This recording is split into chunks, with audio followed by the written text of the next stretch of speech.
y luego se espera un tiempo para tomar una muestra de control, 120 minutos. Ese es un producto bastante dulce, no sé si lo han llegado a probar en sus centros, ¿no? Por curiosidad han pedido a ver para cómo sabe. Es recontra dulce, dulce hasta la náusea. ¿Ya? Si la Coca-Cola es dulce, eso es 10 veces más dulce. Tan es así que nosotros, para poderlo administrar al paciente y no lo vomite, le metemos 2 limones para que un poquito le baje y le damos 5 minutos para que lo tome de golpe que no pasa. ¿Ya? Ahora, esta prueba de la curva de tolerancia oral a la glucosa ahora se hace con 2 tomas nada más, basal y 120. Antes eran 6 y a veces más tomas, porque se tomaba el basal, se le daba la carga de glucosa y se tomaba a los 60 minutos, 90 minutos, 120 minutos, 180 minutos, 240 y a veces 270 minutos. Entonces imagínate 6 pinchadas de el paciente que no tenía buena vena, terminaba traumatizado porque le tenía que picar por todo lado. En cambio ahora son solamente 2. Ahora eso nos facilita y no es tampoco caprichoso. ¿Por qué? Porque con esas 6 tomas se obtenían diferentes puntos, se ponía en un gráfico y se trazaba una curva para ver cómo se comportaba la cosa. Ya, pero de todos esos puntos utilizados en el tiempo, el único que estadísticamente significativo refleja la hiperglicemia postprandial es el de 120. Entonces, con ese valor nos hemos quedado. Basal y 120 solamente son 2 tomas ahora para los pacientes. Basal se le da la carga de glicemia. Durante la prueba el paciente debe estar en reposo, sentado, no puede caminar, no puede comer, no puede fumar, espera simplemente las 2 horas y luego se toma su control. Si después de las 2 horas el valor está por debajo de 140, en el control de 2 horas se considera pues normal. Si está por encima de 140 pero por debajo de 200 se considera prediabetes. Y si está por encima de 200 ya es diabetes, lamentablemente para él. Esta prueba también se puede hacer en niños. En caso de niños, la dosis que se administra va por kilo de peso, 0.75 gramos por kilo de peso. Se pesa al niño, luego se pesa la cantidad de glucosa para poderle administrar. Se hace en niños también. ¿En qué pacientes está contraindicado la muestra? Pacientes que han tenido resección intestinal, ya sea porque han tenido obstrucción intestinal, vólvulo y han sido sometidos a cirugía, o por algún problema de tipo neoplásico. Entonces en ellos, obviamente el tránsito de glucosa es mucho más rápido, no hay buena absorción, pero por lo tanto no se recomienda. ¿La enfermedad de Crohn también? ¿Perdón? ¿La enfermedad de Crohn también? Claro, Crohn, ¿cómo se llama? Las mucositis del intestino delgado, no, se difiere la prueba, no se usa ese criterio, se usan otros para poder hacer el diagnóstico. Luego está la hemoglobina glicosilada. La hemoglobina glicosilada es una prueba que aparece hace más o menos 20, 25 años y que ha logrado establecerse ya como criterio diagnóstico. La ADA lo considera ahora sí. Pero la hemoglobina glicosilada es una medición retrospectivo. O sea, lo que me está midiendo en realidad es un estado de hiperglicemia de hace 90, 120 días. ¿Por qué? Porque cuando hay una alta carga de glicemia, esa glucosa en alta concentración en el plasma, inclusive en el intersticial, reacciona con las proteínas produciéndose una reacción bioquímica, deben acordarse, la reacción de Amadori, la de glucosilación proteica, que se guarda en el hematíe por el tiempo de vida media largo que tiene, pero no es del momento. O sea, ese corte, esa medición es de hace 3 meses. Que me sirve porque sí, no necesito que el paciente haga ayuno, se lo puedo ver en cualquier momento. De hecho, es útil por eso. Pero muchas veces yo le puedo tomar la glicosilada, me puede salir alterada, pero cuando le tomo la glicemia de ahorita está normal. Hay una discordancia en el valor. Esa es una de sus desventajas. La otra es que es cara. Medir glucosa cuesta 20 céntimos. Medir glicosilada, 20 soles más o menos. Entonces el costo es importante también. ¿Ya sabes qué cifra? ¿Perdón? No es tan específico. Sí es específica, sobre todo si se mide con los métodos estandarizados, que es la cromatografía líquida de alta precisión o HPLC y la otra es la electroforesis capilar. Pregunten en sus hospitales si que hacen glicosilar qué metodología usan. Si te dicen que es HPLC, eso es cromatografía líquida de alta precisión. Es un método estandarizado, es confiable. Los demás, porque hay como 16 métodos más, no tienen tanta. Esos dos sí se consideran como video diagnóstico, pero tienen mucha interferencia a pesar de eso. ¿Por qué? Porque al estar, estos son los valores normales, 5.6 hacia abajo normal, 5.7 a 6.4 prediabetes, más de 6.5 diabetes. ¿Por qué decimos que tienen interferencia? Porque dependen del hemoglobina. Es decir, el paciente tiene hemoglobinopatías, la hemoglobina glicosilada va a ser alterada. Por ejemplo, si el paciente tiene hemoglobina S, la reacción de glicosilación es completamente distinta, no tiene la misma proporción que en la hemoglobina del adulto. Lo mismo pasa con la hemoglobina fetal o con las hemoglobinas mediterráneas, esas que son de la zona del Mediterráneo, norte de África, ¿no? La parte mediterránea de Europa, sobre todo la que tiene que ver con judíos que suelen tener historia de endogamia, o sea, se casan entre primos, entre familia, y tienen estas alteraciones de la hemoglobina C, la hemoglobina E. Esos pacientes, la medición no es exacta, al contrario, el valor que me sale no es el real, porque estas hemoglobinas alteradas tienden a disminuir el valor real de la glicosilación, pues no es un patrón, no es una medida fiable. Lo mismo sucede con todas aquellas condiciones que terminan alterando la vida media del hematí. La glicosilada me mide un retrospectivo que está en relación con la vida media del hematí en 90 a 120 días, pero si ese hematí no llega a vivir los 90 días, ¿qué es lo que voy a medir? Por ejemplo, en una anemia hemolítica, el hematí se rompe rápido intravascularmente a los 40, 50, 60 días, la glicosilación no la voy a dar, no es real. Lo mismo va a suceder cuando hay deficiencias enzimáticas, la deficiencia de glucosa 6-fosfatidilhidrogenasa, igual el hematí es inmediato, no voy a poder medir la hemoglobina, por eso que me sale el valor más bajo, no es el real. Yo puedo decir que está normal inclusive, sino que las condiciones de la vida media del hematí están alteradas. Lo mismo va a suceder en los pacientes con anemia microcítica hipocrónica, sobre todo por deficiencia de hierro, no va a ser igual la glicosilación. Lo mismo va a suceder en pacientes que estén recibiendo eritropoyetina o que hayan sido esterectomizados o que tengan algún tipo de enfermedad hepática, entre otros. Lo mismo pasa con las uremias. El embarazo también es una condición que disminuye la glicosilación.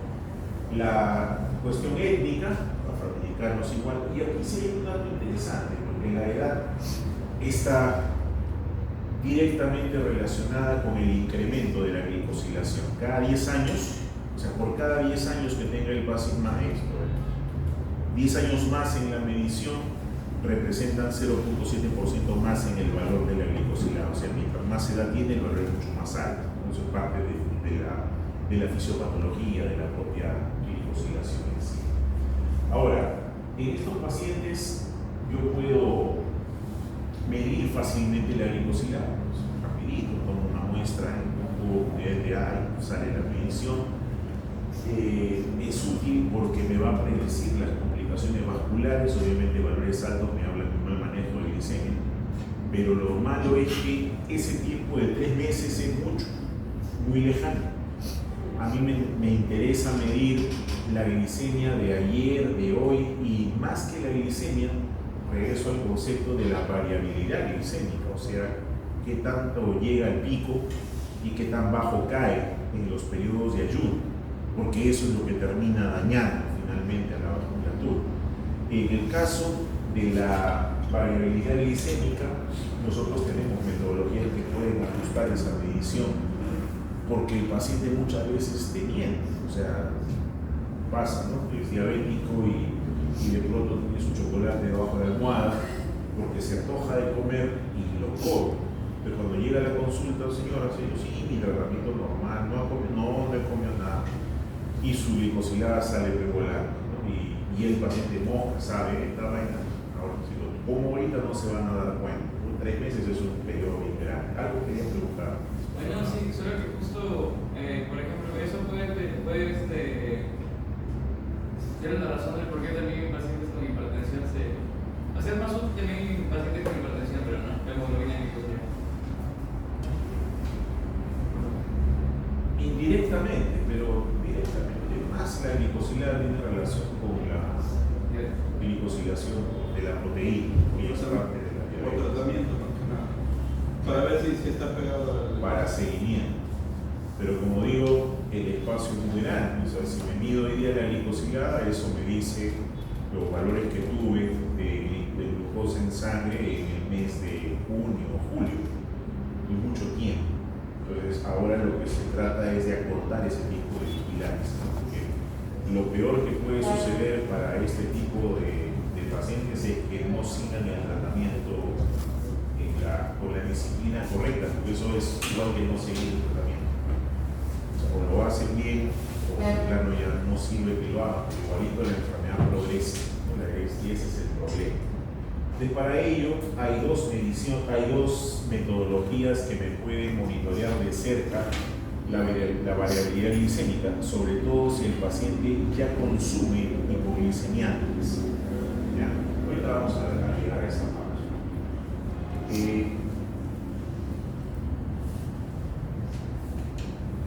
En el caso de la variabilidad, hay dos situaciones que perjudican el desarrollo clínico, que lo empeoran.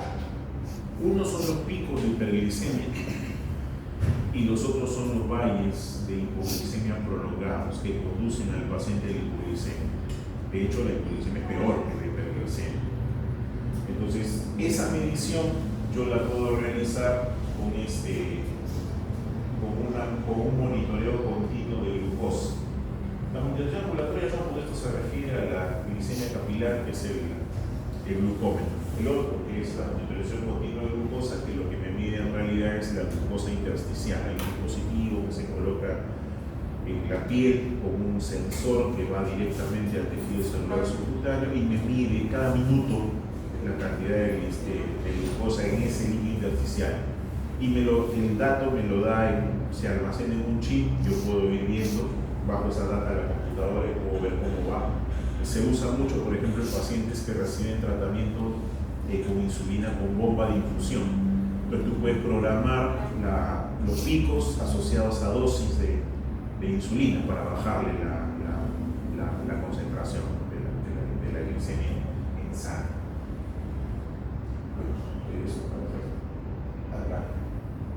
Esto es lo que les decía, estos son los famosos picos y los valles que existen. Los picos relacionados a la etapa postprandial, los valles relacionados, o las caídas relacionadas sobre todo a los periodos de ayuno prolongado.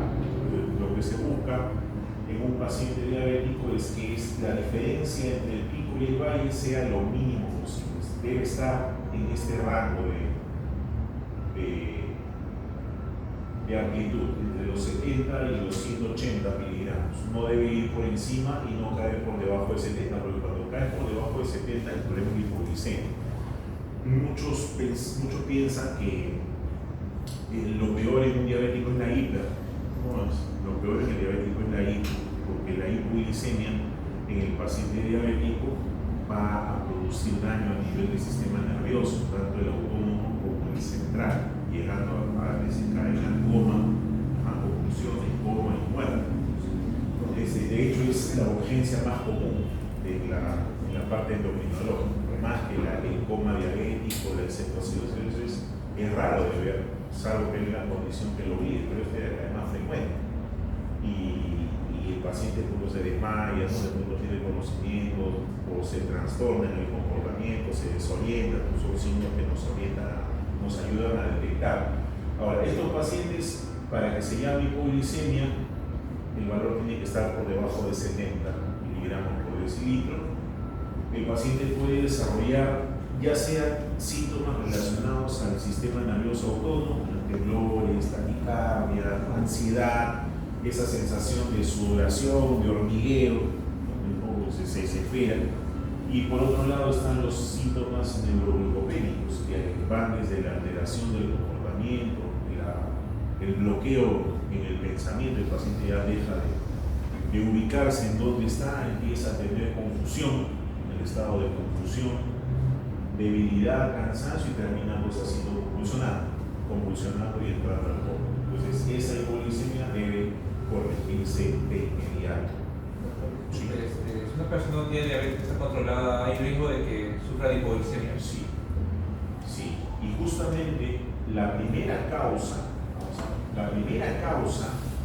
de la hipoglicemia es la insulina. O sea, los niveles de insulina no controlados, por ejemplo, ¿no? Por eso el estudio de la variabilidad es importante. Porque yo puedo decir, ¿sabes qué? El hipoglicemiante, que puede ser insulina o sus otras formas, ¿no? La glicamida, vas a tomarlo cada 8 horas o después de cada comida tal cantidad, pero de repente en ese momento te acostumbras al tratamiento, pero no comiste. Entonces la glucosa que ya estaba dentro te la tiras al suelo, te lleva a la hipoglicemia. Ahí es. ¿Qué pasa con los ancianitos? Porque los ancianitos se olvidan no de tomar su pastilla, de eso se acuerdan, se olvidan de comer. Piensan que ya comieron y no han comido. Entonces, ahí es donde va al suelo. Por eso hay que vigilar la parte de los hipoglicemiantes. Ustedes ven las causas. Los primeritos son medicamentos, sulfonilureas, insulina. El otro es el alcohol. El alcohol es un hipoglicemiante también. Entonces, la ingesta abundante de alcohol en un paciente diabético lo va a llevar también no a la cetoacidosis, lo va a llevar a la hipoglicemia también. Y va a parecer que está borracho, pero en realidad está confundido por la hipoglicemia que está produciendo. En esos casos, cuando hay hipoglicemia, ¿qué se le da al paciente en ese momento? Ingesta, si es que tolera la vía oral, pero es más práctico eso. Yo tenía un conocido que también de un pico de hipoglicemia en ese momento encontró un caramelo, creo que lo Claro, sí, solo que le va a demorar un poquito más, ¿no? Porque mientras lo come, llega al estómago, pasa al intestino, se absorbe y llega al plasma, más o menos 40 minutos, 30 minutos. Pero si tú lo inyectas, de frente. No sé si deben haber escuchado ese famoso cóctel para revivir al borracho, ¿no? Que llega después de la tranca de Año Nuevo, va a ser un clásico, llegan intoxicados por alcohol, planchados, borrachotes, y parte de lo que le inyectan por vía venosa es destroza 33%, porque están hipoglicémicos. Metes y te despiertan y ya se pasó la borrachera. Sí, la hipoglicemia. Hay otras causas, la principal son los fármacos, de lejos, pero hay otras causas que están asociadas a organicidad, por ejemplo, hepatópatas, pacientes con hidropielopatía, con tumores, hiperinsulinismo y demás, ¿no? Y la parte postprandial también.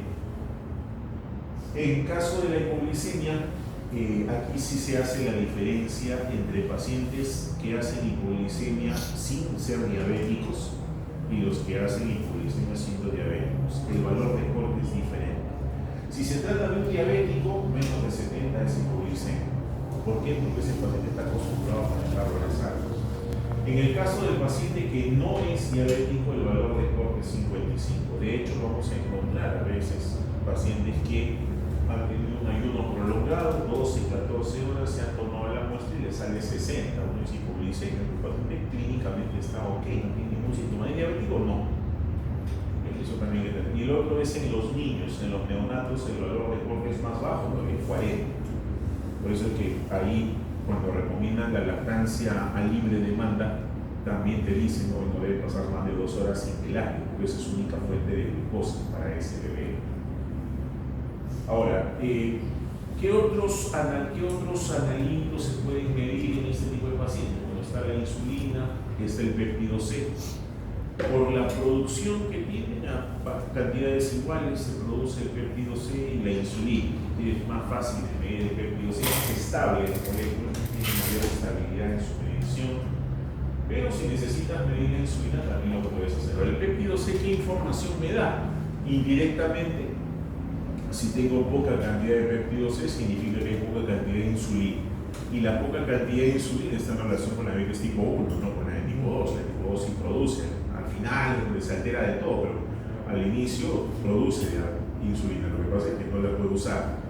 Pero en el caso del diabetes tipo 1 no hay producción de insulina o es muy pobre. Entonces ahí el péptido C es uno de los valores que me ayudan a diferenciar.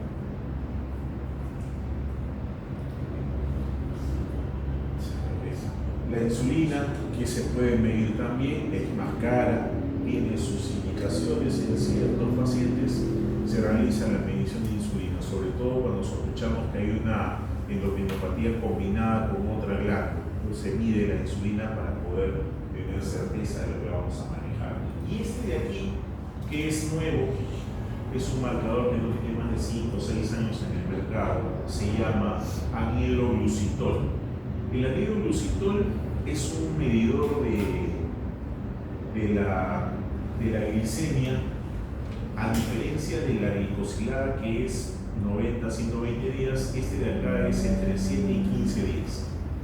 O sea, su medición me da un antecedente bastante más cercano. Esto lo vemos acá en la curva, esto está en semanas. La glicosilada tiene su utilidad en este punto de acá, mientras que el anhidroglucitol está entre 1 y 2 semanas. Entonces, la variabilidad glicémica es más cercana en su manejo. Puedo detectar con menos tiempo cómo está yendo, o sea, el seguimiento es mejor en el paciente. Luego está pues, la determinación de glucosa en orina. Una vez que se sobrepasa el umbral máximo de transporte de 180, empieza a haber glucosuria. ¿Yo puedo medir la glucosa en orina? Sí. Lo malo es que, salvo la información de que ha sobrepasado el umbral, no me da mayor utilidad. Pero se usa porque parte de la tira reactiva, si se acuerdan la semana pasada, está la medición de glucosa y eso me puede orientar.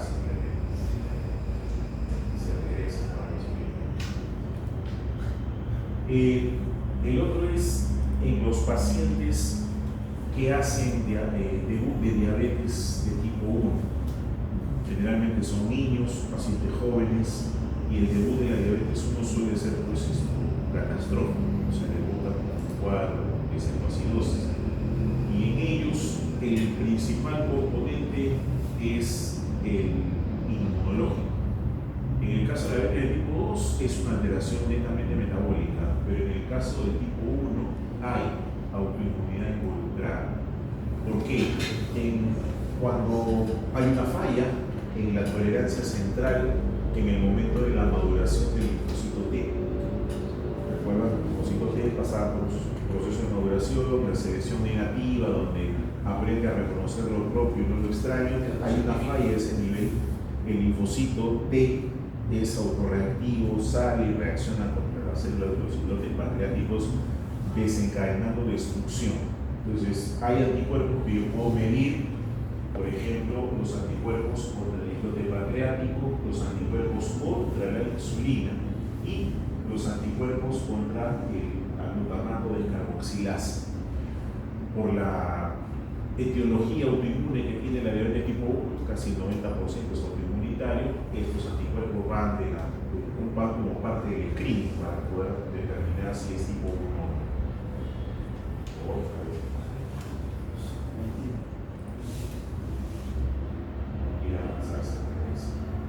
La microalbuminuria. Parte de la evaluación del paciente diabético es la evaluación de sus complicaciones.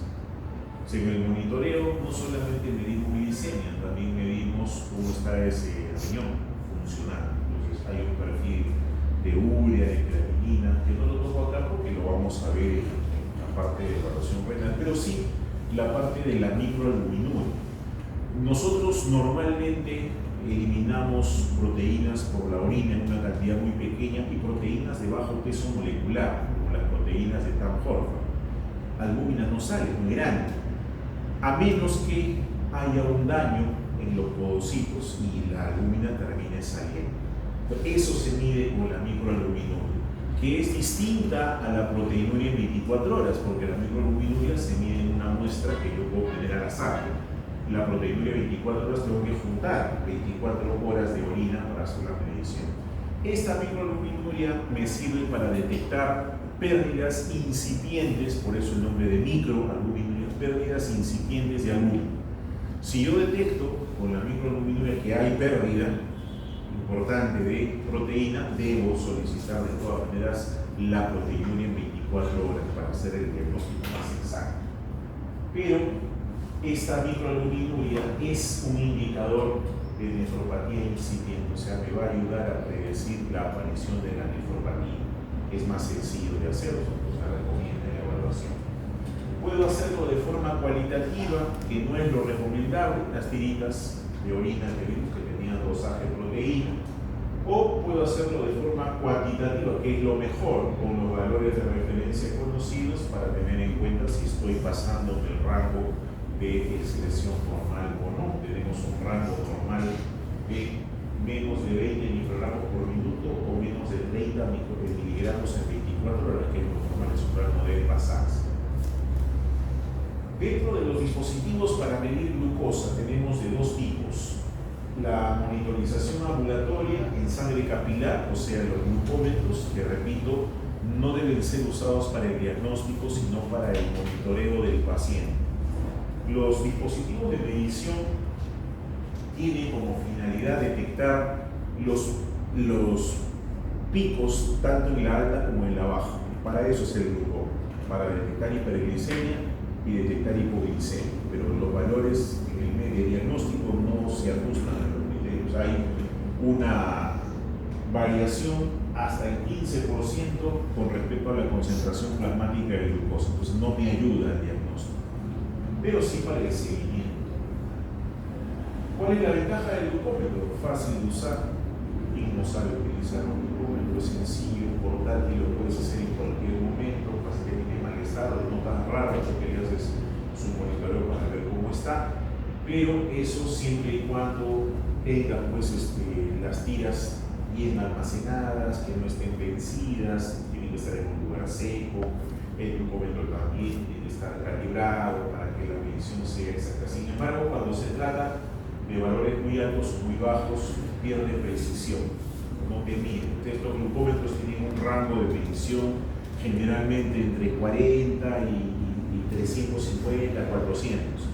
Hay pacientes que pueden llegar a tener pico de glicemia de 600 y el glucómetro te detecta como error, no te detecta como bajo, porque se bloquea, pues, el chip. Igualito sucede con las hipoglicemias, puede tener 30, 40, el dispositivo te lo arroja como error simplemente, entonces no te permite. Entonces ese es el problema con los valores muy altos o muy bajos.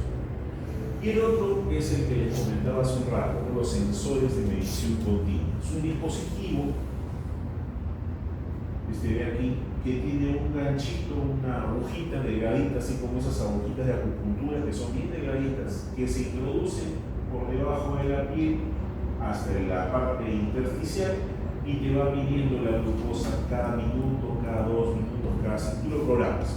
Suele usarse en pacientes que están conectados a bombas de insulina, entonces la bomba de insulina se conecta con el sensor y te dice, ¿no? Si te está haciendo un pico de hiperglicemia, le pones un poco más de dosis. Si te hace hipoglicemia, suspendes o no administras dosis en ese intervalo de tiempo. Se usan este tipo de dispositivos, son fáciles de instalar y de monitorear inclusive. Ya en la fase posanalítica, ¿por qué es importante hacer el diagnóstico de diabetes a tiempo, por lo menos prevenirla? Porque es más fácil, más barato va a salir prevenir que curar a ese paciente. Y la consecuencia que arrastra en el largo plazo es terrible. Un paciente ciego, un paciente amputado o un paciente nefrópata en diálisis necesita mucho apoyo, no solamente económico, sino sobre todo familiar. Cuidado, solo ya no se puede valer. Y eso trastorna pues, todo el tema social. Por eso es que se incide mucho en diagnóstico precoz, prevención. Y hay que tener en cuenta que nuestro país, dentro del ámbito de Hispanoamérica o Latinoamérica, tiene alta incidencia de diabetes. Tenemos más o menos un 15-18%, quizás un poco más de diabetes. Hasta el año 2017, que es el dato que he publicado ahí, había casi 1.400.000 pacientes con diabetes. De hecho, que hay más, ¿no? Diagnosticados entre los 15, 18 y los 75, 79 años. pero ahora de hecho hay muchos más. Y como va de la mano con el síndrome metabólico, para el caso latinoamericano, el Perú tiene casi el 25% de prevalencia del síndrome metabólico. Eso significa que 1 de cada 4 de nosotros tiene síndrome metabólico y obviamente eso va en progresión en el tiempo. 40% de pacientes ignoran su diagnóstico. ¿Por qué? Porque no tienen oportunidad de atención, no tienen tiempo, o simplemente no les interesa saber de las consecuencias que vienen después. Este es el dato que les decía, 1.130.000 para el año 2017, con casi medio millón de pacientes que no tenían diagnóstico, pero tenían ya la enfermedad. ¿Por qué es importante prevenir esta diabetes mellitus? Porque te va a causar pues incapacidad y está asociada al cardiorritmia, infartos, porque va de la mano con el sistema metabólico, hipertensión, al manejo de lípidos. Entonces, es importante el diagnóstico y el tratamiento precoz. ¿Qué usamos para el diagnóstico? Hay de los criterios que se usan, de la Asociación Americana de Diabetes es uno de referencia mundial. Ellos hacen estudios a gran escala, diferentes grupos de pacientes y sacan sus estadísticas y te dicen, bueno, estos son los puntos de corte que debes usar para prevenir. Se actualiza cada año, mes de diciembre sale el del 2026, todos los años, y es gratuito, lo descargas por internet y lo tienes ahí a la mano. Y te clasifica, ¿no? Diabetes tipo 1, tipo 2, otros y gestacional. Tipo 1, por destrucción de células beta, que puede ser autoinmune o por otras causas. De tipo 2, resistencia a la insulina. Los otros tienen que ver con enfermedades que afectan al páncreas, por ejemplo, la exocrina. El paciente que hace pancreatitis, las pancreatitis son frecuentes también, sobre todo en jóvenes después de ingesta copiosa de comida, se meten chicharrón, ¿cómo se llama? Sanguchones, y después del trago, esa vaina, conduce a pancreatitis, da pancreatitis. Y la pancreatitis que hay inflamación de toda la glándula exocrina que termina afectando también a la parte endocrina, a la producción, y hay riesgo de desarrollar en el tiempo diabetes. El paciente que hace pancreatitis una vez tiene 50% más de probabilidad de volverla a hacer en el tiempo que aquel que no la hizo nunca. Pero hay que tener cuidado ahí. El otro, los pacientes con fibrosis quística. La fibrosis quística es una enfermedad hereditaria, es una enfermedad metabólica hereditaria donde hay afectación de los ácidos glandulares. Se afecta el pulmón y se afecta también el páncreas, por la disminución de producción de insulina. Y el otro es la hemocromatosis. La hemocromatosis como trastorno del metabolismo liviano también tiene connotaciones a nivel pancreático. Las endocrinopatías, sobre todo aquellas que tienen que ver con síndrome de Cushing, el feocromocitoma y la acromegalia. ¿Qué tienen en común estos tres? El problema está en la glándula suprarrenal, en la producción de los glucocorticoides fundamentalmente. Si hay tumores allí que hay hiperproducción de glucocorticoides, el glucocorticoide por definición lo que hace es incrementar la glicemia, es una hormona de alerta, es una hormona donde necesitas disponer de glucosa para energía, para correr, para escapar, pánico. Entonces, esa cuestión influye. Lo otro, los fármacos, pacientes que consumen glucocorticoides en el largo plazo. Ahí tienes a los pacientes con enfermedad autoinmune, pacientes que tienen artritis reumatoide, lupus eritematoso, todas las espondiloartropatías que se manejan con corticoides por la propia enfermedad, tienen riesgo de hacer diabetes mellitus también. Luego está, el MODI, la diabetes de establecimiento en la juventud y las infecciones. En el caso de la diabetes gestacional también, este es un caso aparte, ¿no? Porque se suele presentarse entre el segundo y el tercer trimestre del embarazo. Ahora se hace la detección cada 27, 28 semanas de control, se hace la prueba de tolerancia oral a la gestante y se hace el seguimiento, sobre todo con el desarrollo de la macrosomía fetal. Todo feto que nace, todo recién nacido con más de 4 kilos es macrosómico y tiene en el tiempo mayor riesgo de hacer diabetes mellitus que aquel que nació con el peso normal. Es que eso también está estudiado ya. Finalmente, la diabetes es una conjunción de factores que incluyen factores ambientales, que incluyen antecedentes familiares. No sé si lo mencioné o lo notaron que cuando se hablaba de la ficha de aterrizaje, uno de los factores de riesgo era familiares directos, padres, hermanos, justamente por el existe el rastro genético de predisposición a ser diabetes mellitus. Por eso es que se menciona como antecedente familiar. Y bueno, las comorbilidades asociadas que tienen que ver con las dislipidemias y demás. Estos son los 4 criterios diagnósticos de diabetes por laboratorio utilizados en pacientes no gestantes. La hemoglobina glicosilada con un valor por encima del 6.5%, medida por métodos estandarizados, repito, cromatografía líquida de alta precisión y electroforesis capilar. La glucosa en ayunas mayor de 126, la glicemia postprandial después de la ingesta de carga de glucosa mayor de 200 o la glicemia plasmática mayor de 200 siempre y cuando hayan síntomas de hiperglicemia. Son 4 ítems, cualquiera de los 4 se relaciona con diabetes. Y en el caso de la prediabetes, lo que antes se llamaba la intolerancia a la glucosa, ahora se llama prediabetes, que es un nombre correcto. Glicosilada entre 5.5 y 6.4, glicemia en ayunas entre 100 y 125 y el valor postprandial de 2 horas del test de tolerancia oral a la glucosa entre 140 y 190. Esta prediabetes va camino a la diabetes en los próximos 5 a 10 años. Esa es la línea de tiempo de la enfermedad. Pero aquí puse este cuadro de estadiaje de la diabetes de tipo 1 porque tiene varios tipos de presentación, cada uno con sus criterios diagnósticos y sus valores de laboratorio, que sobre todo en el estadio 2, justamente antes de que se presente la sintomatología y donde hay esa variación de los picos interglicémicos que se conoce también como disglicemia. La normoglicemia es el valor, digamos que estable, normal, y esos picos y valles de la variabilidad se conoce también como disglicemia, que es clásico en las diabetes de tipo 1 también. Y el algoritmo diagnóstico que menciona todas las pruebas dependiendo de en qué situación las vas a utilizar. Con esas 4 se maneja el diagnóstico en realidad. Ahora, ¿por qué es importante o necesario hacer el diagnóstico? Repetimos, porque hay que prevenir las complicaciones. Si bien es cierto, las 4 primeras son pruebas para diagnóstico y seguimiento, son los criterios de la ADA.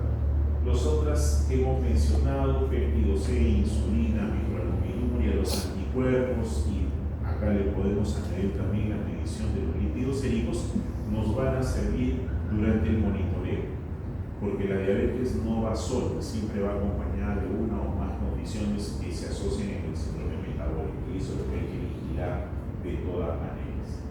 Entonces, ¿a quién debo solicitar despistaje? Por tema de edad, por encima de 45, todos.